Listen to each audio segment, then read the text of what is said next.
કારકિર્દીમાં આગળ વધવાનો મતલબ શું? હંમેશા ઉપરને ઉપર જ જવાનો હોય છે? ચાલો, આજે આપણે પોલ પેરોલ્ટના પુસ્તક ધી ટૂર સીઈઓમાંથી મળેલા કેટલાક રસપ્રદ વિચારો પર નજર કરીએ. આ પુસ્તક આપણી પેલી જૂની કરિયર લેડરની માન્યતાને જબરદસ્ત પડકાર ફેંકે છે અને નેતૃત્વ માટે એક બિલકુલ નવો જ રસ્તો બતાવે છે. આ પુસ્તકની શરૂઆત જ એક મૂળભૂત સવાલથી થાય છે. શું આ કારકિર્દીની સીડી, જેની વાતો આપણે વર્ષોથી સાંભળતા આવ્યા છીએ, એ ખરેખર એક જૂની વાર્તા બની ગઈ છે? શું સફળતાનો રસ્તો ખરેખર એક સીધી લીટીમાં જ હોય છે? ખાસ કરીને આજના આટલા ઝડપથી બદલાતા સમયમાં આ સવાલ આપણને આપણી આખી પ્રોફેશનલ જર્ની વિશે ફરીથી વિચારવા મજબૂર કરી દે છે. અહીંયા જુઓ, આ બે રસ્તાઓ વચ્ચેનો તફાવત કેટલો સ્પષ્ટ છે. જૂનો રસ્તો કેવો હતો?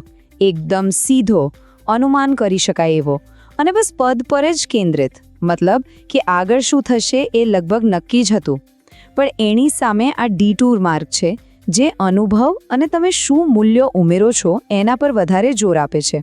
અહીંયા સવાલ એ નથી કે પદ કયું છે, પણ સવાલ એ છે કે કયો નવો અનુભવ મળી રહ્યો છે અને શું યોગદાન અપાઈ રહ્યું છે.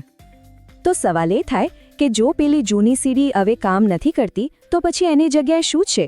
આ પુસ્તક એના જવાબમાં લીડરશિપ માટે એક નવો જ નકશો રજૂ કરે છે.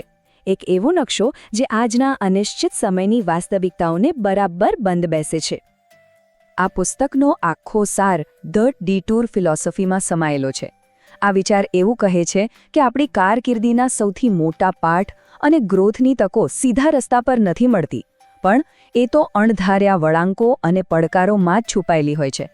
અને સાચું કહું તો આ એ જ વળાંકો છે જે આપણને એક સામાન્ય વ્યક્તિમાંથી એક અસાધારણ લીડર બનાવે છે. અને આ ફિલોસોફી 5 મુખ્ય પાયા પર ઊભી છે. પહેલું તો, જ્યારે બધું અસ્પષ્ટ હોય ત્યારે પણ નેતૃત્વ કરવો. બીજું, પદવી પાછળ ભાગવાને બદલે મૂલ્ય ઊભું કરવા પર ધ્યાન આપવું. ત્રીજું, ભવિષ્યના લીડર્સને તૈયાર કરવા. અને હા, રણનીતિ અને નમ્રતા વચ્ચે બેલેન્સ રાખવો. અને સૌથી અગત્યનું, એ સ્વીકારવું કે રસ્તામાં ભૂલો સુધારવી એ કોઈ નિષ્ફળતા નથી, એ તો લીડરશિપનો જ એક હિસ્સો છે. સારું, તો આ બધી થિયોરીની વાત થઈ. હવે જરા પ્રેક્ટિકલ વાત કરીએ.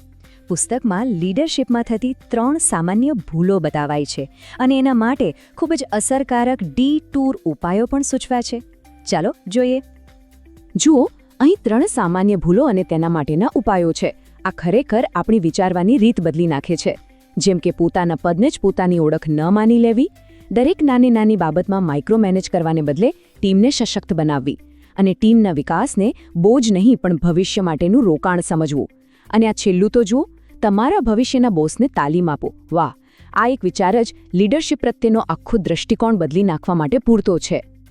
અને આ જ તો આ પુસ્તકની ખરી તાકાત છે. એ આપણને શીખવે છે કે પડકારોને સમસ્યા તરીકે નહીં, પણ ગ્રોથ માટેની તક તરીકે કઈ રીતે જોવા. અને એકવાર આ દૃષ્ટિકોણ આવી જાય, પછી દરેક ભૂલ એક કિંમતી પાઠ બની જાય છે. આ બધા વિચારો સાંભળવામાં તો બહુ સારા લાગે છે નહીં, પણ ખરો સવાલ તો એ છે કે આને અમલમાં કઈ રીતે મૂકવું.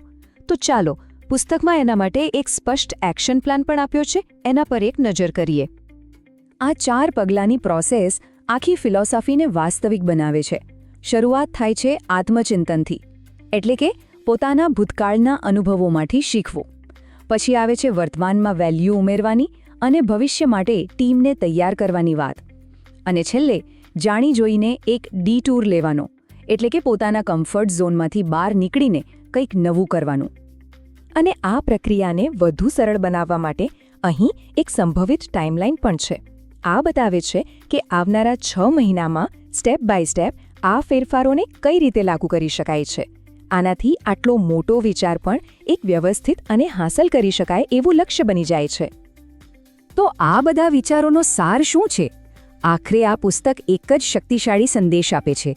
પોતાની કારકિર્દીની ગાડીનું સ્ટિયરિંગ પોતાના હાથમાં લો અને દરેક વળાંકને રસ્તાનો અંત નહીં, પણ એક નવી તકની શરૂઆત તરીકે જુઓ. અને આ કોટ બધું જ કહી દે છે. વાસ્તવિક પરિવર્તન ફક્ત વાંચવામાં નથી, પરંતુ કરવામાં રહેલું છે. સાચી વાત છે.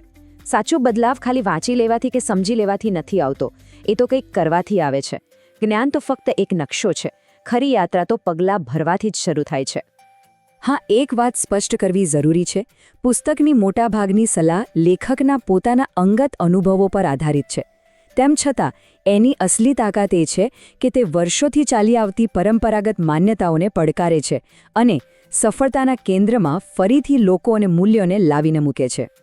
અને અંતે આ બધું આપણને એક સવાલ પાસે લાવીને ઊભું રાખે છે. જો સફળતાનો રસ્તો સીધો નથી, તો એવો કયો અણધાર્યો વળાંક હશે જે કદાચ સૌથી મોટી તક છુપાવીને બેઠો હોય? ખરેખર વિચારવા જેવો પ્રશ્ન છે, નહીં?